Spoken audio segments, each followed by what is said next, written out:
पिता, पुत्र और पवित्र आत्मा के नाम पर आमीन। आप सबों को जय यीशु। चालीसा काल का मनन चिंतन में आज हम लोग प्रेरित चरित्र अध्याय 4 वाक्य 12 से शुरू करेंगे। वहां पर लिखा है, किसी दूसरे व्यक्ति द्वारा मुक्ति नहीं मिल सकती, क्योंकि समस्त संसार में ईसा नाम के सिवा मनुष्यों को कोई दूसरा नाम नहीं दिया है जिसके द्वारा हमें मुक्ति मिल सकती है। ईश्वर ने मनुष्य की मुक्ति के लिए मनुष्यों को एक नाम दिया है, वो नाम है ईसा। ईसा शब्द का अर्थ ही बचाने वाला, मुक्ति देने वाला है। ईसा का नाम लेना मुक्ति को प्राप्त करना है।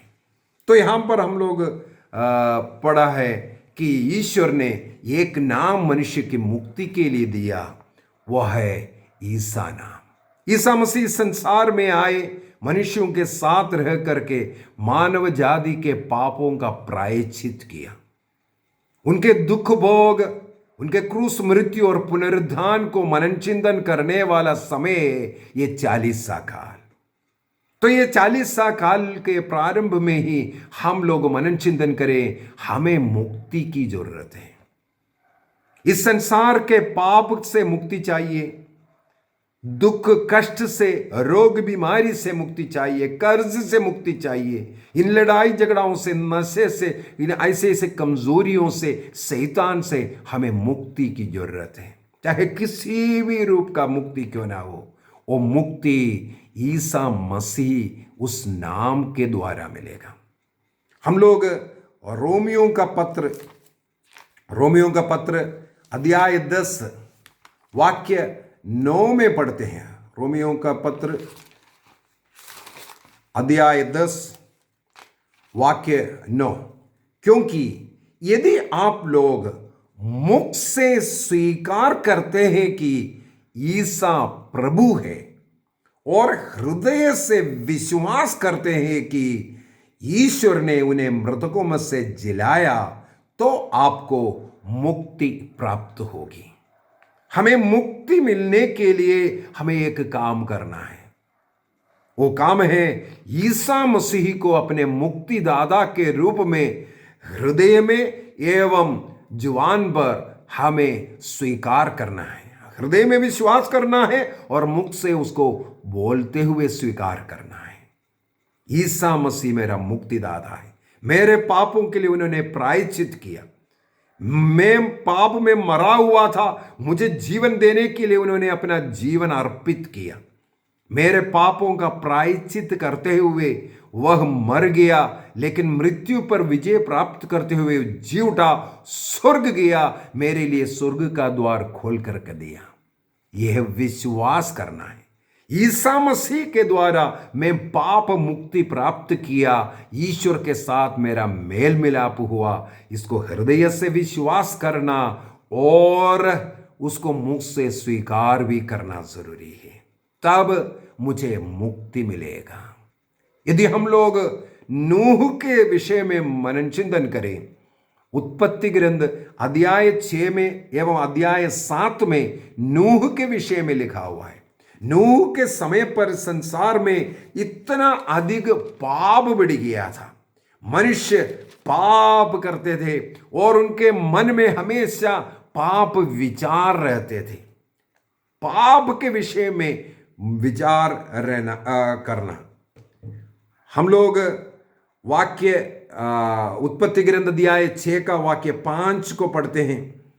प्रभु ने देखा कि पृथ्वी पर मनुष्यों की दुष्टता बहुत बढ़ गई है और उनके मन में निरंतर बुरे विचार और बुरी प्रवृत्तियां उत्पन्न होती है। उनके मन में बुराइयों से भरा हुआ था और उसी प्रकार का प्रवृत्तियां उन लोग करते जा रहे थे। इसलिए ईश्वर ने निर्णय किया इस पाप को खत्म करने के लिए, जिस मनुष्य को सृष्टि की उसको खत्म करने के लिए। लेकिन वाक्य 9 में हम लोग पढ़ते हैं एक सदाचारी व्यक्ति नूह के विषय में। वो इस संसार में उस समय पर रहने वाला एकमात्र सदाचारी व्यक्ति था, उनका नाम था नूह। वाक्य 22 के अंदर, जेनेसिस चैप्टर 6:22, वहां पर लिखा हुआ, नूह ने, ईश्वर ने जो कुछ कहा वो सब कुछ किया। अर्थात वो एक ऐसा धर्म मार्ग पर चलने वाला, ईश्वर के मार्ग पर चलने वाला व्यक्ति था, एक सदाचारी व्यक्ति था। जेनेसिस चैप्टर 7 वर्स 5 में भी लिखा हुआ है, नूह ने वो सब कुछ किया जिसे ईश्वर ने कहा। ईश्वर जो कहता था उसमें वो आंख बंद कर करके विश्वास करता था। ईश्वर ने कहा बारिश होने वाला है और इतना जल प्रलय होगा, संसार मिटने वाला है, इसलिए पोत बनाओ। उस समय पर नूह किसी पहाड़ी प्रदेश में रहता था और लोग ये देख करके हंसने शुरू किया, यहां पर कहां पानी आने वाला है। ईश्वर के वचनों पर लोग विश्वास नहीं किया और विश्वासी के पीछे खिल्ली उड़ाया। कई लोग होता है ना, प्रार्थना करने वाले, भक्ति करने वाले, ईश्वर के मार्ग पर चलने वालों की खिल्ली उड़ाने वाले। उस समय के लोग ऐसे थे। नूह सदाचारी था, लोग कुछ भी बोलने दो, ईश्वर ने जो कहा है, ईश्वर के मार्ग पर, ईश्वर के वचन के अनुसार जीने का निर्णय किया। और हम लोग देखते हैं ईश्वर के आज्ञा के अनुसार नूह और उसके परिवार 8 जन पोत में प्रवेश किए और संसार के जितने भी जीव जंतु था, एक एक जोड़ा उसमें प्रवेश किया।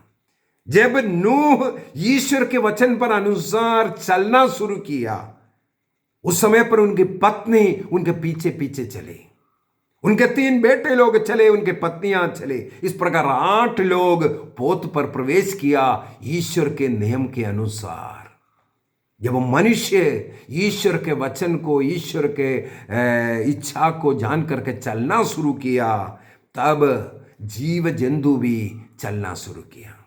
वही लिखा हुआ है, सब प्रकार का प्राणियों में से 2-2 पोत में प्रवेश किया, उसको कोई पकड़ करके नहीं डाला। जब मनुष्य ईश्वर की इच्छा के अनुसार चलना शुरू किया, जीव जंतु जितना भी है सब ईश्वर के मार्ग पर इच्छा के अनुसार चले। इसके बाद हम लोग देखते हैं वाक्य 16 के अंदर, जेनेसिस चैप्टर 7, उत्पत्ति अध्याय 7 वाक्य 16 में लिखा है, इसके बाद प्रभु ने उस पर दरवाजा बाहर से बंद किया, उन्हें सुरक्षित किया। इसके बाद हम लोग देखते हैं 40 दिन और 40 रात, दिन रात बारिश होता गया, सारे संसार जल प्रलय में पड़ गया, सब उसमें खत्म होता है। 40सा काल हमें यह याद दिलाता है, नूह के समय पर जो जल प्रलय 40 दिन और 40 रात जल बारिश हुआ, उसके द्वारा पापी लोगों का अंत हुआ।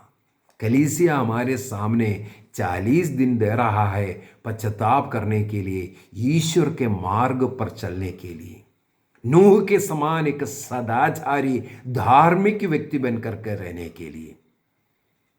जल प्रलय चल रहा था, लेकिन नूह और उसके परिवार 8 लोग उस पोत के द्वारा बच गया था।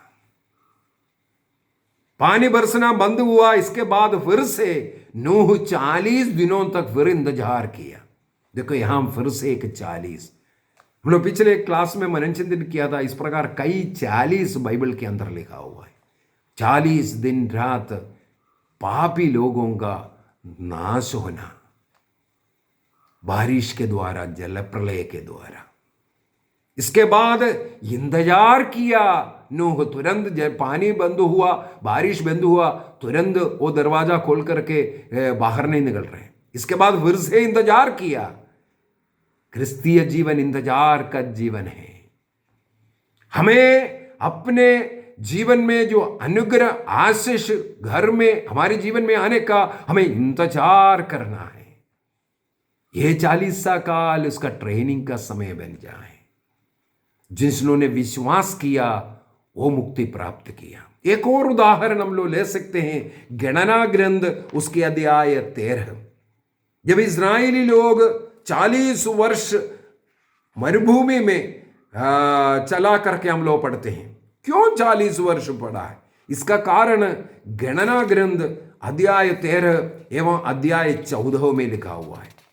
जब इस्राएली लोग कनान देश के पास आ गया। केवल यर्दन नदी उनके सामने था, यर्दन को पार करना, कनान में प्रवेश करना। उतना ज्यादा वर्ष नहीं हुआ, कुछ ही महीने के अंदर उन लोग वहां पहुंचे। ईश्वर ने मूसा से कहा, हर कुल से एक एक व्यक्ति को चुनो। इस प्रकार 12 कुल से 12 लोगों को उस कनान देश के रेकी करने के लिए, देखने के लिए, परखने के लिए, कहाँ से उन्हें प्रवेश करना, कैसे कैसे लोग वहाँ रहता है, उनको कहाँ से भगाना है और कैसे उस कनान देश को अपने अधिकार में लेना है, इसको परखने के लिए 12 लोगों को भेजो, हर एक गोत्र से एक एक व्यक्ति। इस प्रकार 12 लोग कनान देश में चोरी चुपके पहुंचा और 40 दिनों तक वे कनान देश को देखता रहा। यहां वहां गुम करके 40 दिन कनान देश में रहा। 40 दिन के बाद वे लोग वापस आकर के रिपोर्ट दिया, कनानी लोग भयंकर राक्षस जैसे लोग हैं, यदि हम लोग वहां प्रवेश करेगा तो वे हमें पकड़ करके खा लेगा, हम उनके सामने टिड्डियों के समान हैं, हमारा नाश हो जाएगा करके। केवल 2 व्यक्ति जोशुआ और कालेब ने बोला, ऐसा मत बोलो, याद करो किस प्रकार मिस्र देश से ईश्वर ने हमें छुड़ाया और लाल सागर विभाजित कर हमें मिस्री सेना से बचाया था। याद करो इन बीती दिनों को, जहां हमें भोजन नहीं था, आकाश से मन्ना बरसा करके हमें भोजन दिया, जहां पानी नहीं था, चट्टान से हमें पानी दिया। उस ईश्वर हमें कनानियों पर विजय देगा, इसलिए आओ हम कनान देश में प्रवेश करें। लेकिन जोशुआ और कालेब को कोई सुनने के लिए तैयार नहीं हुआ। बाकी जो 10 लोग बोला उसके अनुसार अध्याय 14 का गणना ग्रंथ नंबर्स चैप्टर 14 में हम लोग पढ़ते हैं, वाक्य 4 के अंदर, चलो हम अपने लिए एक नेदा चुन ले और फिर मिस्र लौट जाएं, यहां प्रवेश कर हम मरेंगे नहीं, मिस्र की गुलामी में हम वापस जाएंगे। गणना ग्रंथ अध्याय 14 वाक्य 28, नंबर्स चैप्टर 14 वर्स 28, वहां पर लिखा है, प्रभु कहता है, अपने अस्तित्व की शपथ मैंने तुम लोगों को जो बातें कहते हुए सुना, उन्हीं के अनुसार मैं तुम्हारे साथ व्यवहार करूंगा। तुम्हारे मुंह से जो तुमने बोला है, अविश्वास की जो बातें, उस बात के अनुसार मैं तुम्हें दंड दूंगा। वाक्य 34 में लिखा है, तुम लोगों ने 40 दिनों तक उस देश का निरीक्षण किया, उनका हर एक दिन 1 वर्ष गिना जाएगा, इसके अनुसार तुम्हें 40 वर्ष तक अपने अपराधों का फल भुगतना पड़ेगा। इजरायली लोग मरुभूमि में 40 वर्ष घूमने और 20 साल के ऊपर जितने भी लोग था वे सबके सब मरुभूमि में मर गए थे, सिवाय जोशुआ और कालेब। बाकी सबके सब वहां पर ढेर हो गए। इवन मूसा तक उस मरुभूमि में मर गया, वो कनान देश में प्रवेश नहीं कर पाया। ये कारण है अविश्वास का कारण। हमें विश्वास करना है, हमारे मुक्तिदाता यीशु में विश्वास करना है। आपको चंगाई चाहिए, आपको आशीष चाहिए, आपके विवाह में कोई बाधा है, आप निसंतान हैं, आप बीमार हैं, इससे सब मुक्ति प्राप्त करने के लिए आप ईसा मसीह में विश्वास कीजिए। यदि आपके मन में डाउट, शक आता है, या आप अपने मुंह से बोलेगा हाँ ऐसा कैसे हो सकता है, मसीह के विरुद्ध में अगर आप बोलेगा, आपके साथ अब ऐसा ही होगा। यहां हम लोगों ने देखा है 40 दिन उन लोगों ने कनान देश का निरीक्षण किया। ईश्वर ने एक एक दिन को एक एक वर्ष में बदला, एक एक दिन को एक एक वर्ष में बदल करके फिर आगे आने वाला 40 वर्ष वे मरुभूमि में घूमता रहा। उनकी बताए हुए, मुंह से बताने वाले उस अविश्वास का दंड उन्हें भुगतना पड़ा। आइए हम अपना हृदय मन ईश्वर की ओर उठाएं और प्रार्थना करें और बोले, प्रभु हम आप में विश्वास करते हैं, तू ही मुक्तिदाता ईश्वर है। हमें आनंद जीवन देने के लिए तू इस संसार में आया। रोमियों का पत्र अध्याय 10 वाक्य 9 में हम लोगों ने पढ़ा। हमें हृदय से विश्वास करना प्रभु ईसा मसीह में, ईश्वर के वचन में। जो वचन लिखा हुआ है मेरे जीवन में वो पूरा होगा, बार बार हमें स्वीकार करना है।